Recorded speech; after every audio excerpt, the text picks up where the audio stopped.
And so let me start with that, because I just cursed. It's important for you to know there will be profanity. I see some babies in the room.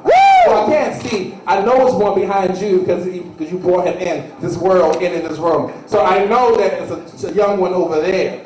So parents, it is your responsibility to unpack, dissect, and explain this with your child here on this stage later. We are not in any way censoring any art on this stage. You know how to clap, y'all know how to snap, you know who Kobe Bryant is. So now we're going to get straight into some slamming. Coming up, who's going to be one of your judges, but right now I'm going to warm the stage as one of your poets. Show some love for Piper!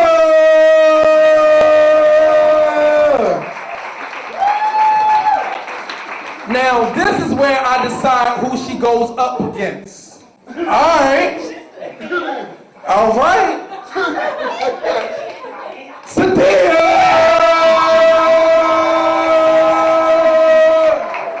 Yay!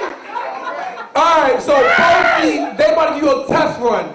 We gotta flip a coin to see who goes first. We cool with that? Somebody give me a coin. She won.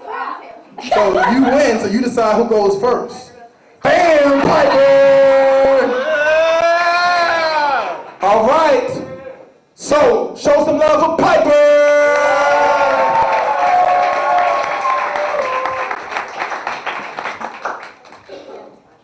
Can everyone hear me? Yeah. Okay, I'm doing new stuff, so. Fresh out. All right.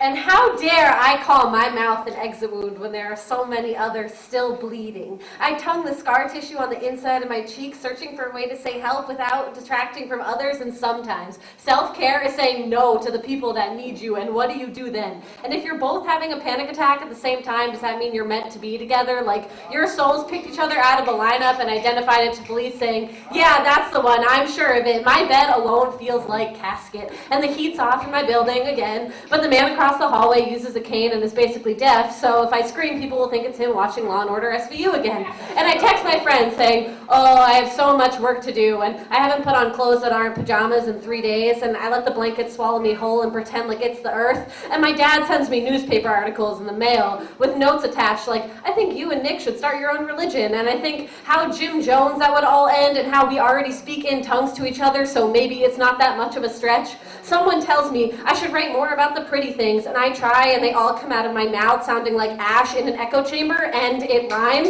And I think maybe I can't write about anything that isn't bleeding, and sometimes you are the shoulder to cry on, and sometimes you are the tears, and sometimes you are both, but there isn't room for both here most times. And my mom always told me, fake it till you make it, and I guess we all turn into our mothers someday. And I can't talk about the bruising, or the scars, or the $9.58 in my bank account, because no one cares about your problems when you're mainly the shoulder and not the tears. He calls me at 2:42 in the morning and he says that everything is temporary, and if he kills himself there would be no actual consequences. I tell him I love him while I feel the fingernails I was so proud of digging into my inner thigh until my hand shakes. I hadn't bitten them at all. Look how my good habits betray me in a time of crisis. I expect him one day to bloom out of his own wrists in a bathtub or on a street, and I don't know if I can handle things alone, but I feel like I must, and I guess all statues turn into Atlas someday. And I read a poem on Facebook and think, what the fuck am I even complaining about when bleeding out of a carotid looks like nothing to those who are already dead and have been for years, and the they, them, there has a story so bad I can't even speak it out loud, and still I want to tell everybody mine, like trauma is red ink and I stain everyone I touch, so now I wear gloves and I don't leave my room. I make food for everyone and I don't eat. I make room for everyone and I don't live. I make life for everyone and I don't speak. I repeat the good things over and over and over again, write them on a mirror so I can see them when I finally have the courage to get naked enough to shower, and with wet hair under my new moon, which happens at 2 p.m. most days these days, I whisper, how dare I consider my anything an exit wound when the bullet is still inside of me.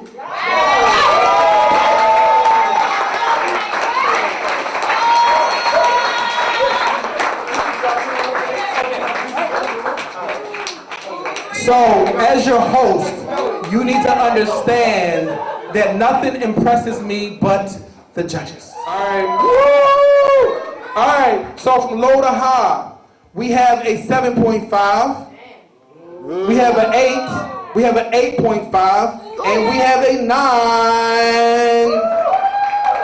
We're only dropping the lowest and keeping the other ones because our judge is on the stage, so don't flat count. All right, that means show some love for your next poet, Sadiyah.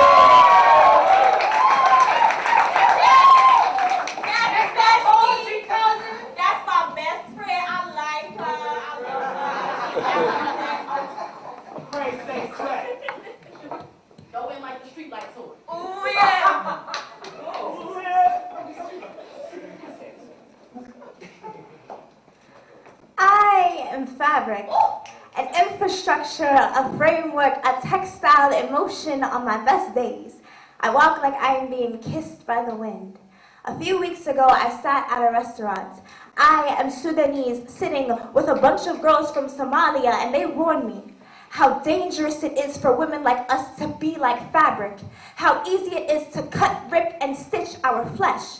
In North and South Sudan combined, 87% of women go through female genital mutilation.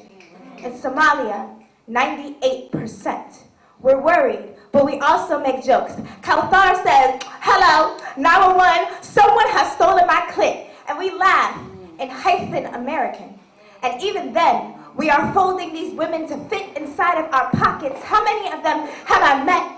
Are there any in my family? My mother says, never trust witch doctors, but what if they're your grandmothers without words, scissor hands, and intentions as pure as virgins? What if they're your husbands, your fathers, your brothers who hold themselves up on Civil War lines like crucifixion just to be able to call themselves by Jesus' name? I wonder. How many prophets can they call themselves if they split Red Sea from under our legs, run on our feet from the flood of our tear? God, it's so easy for these men to walk all over the water that we women break, and when they do come for sex, they leave so quickly it was as if the pregnancy was immaculate. So they get to call themselves godless, like they've got the 99 names of Allah hemmed to the inside of their skin. This is how the procedure begins. Step 1, cut off the labia minora and the majora. It's only a war crime if you shut the lips you can see. Step 2, manipulate them. Tell them this is a part of the process. Step 3, leave a small hole shut for sex and urine. This is how you fashion a woman into a prison. Some women die from their wombs. Others can't give birth. This happens to little girls at infancy, and some white woman listening in on my conversation wants to let me know that it is Islam that allows this to happen. I tell her that in Islam, you can't slap a person in the face because they are made in Allah's image, that paradise lies at a mother's feet, that our wombs are created from the mercy of God's throne. Lady, you take your Islam by Google search. We take ours in practice. I do not know what Lord these men answer to, reconstructing a design sketched by the hands of God, but I do know that these women made of fabric, they wear dirak, dome, or bati like it's the only flesh they can call their own, and they still walk as if they are being kissed by the wind.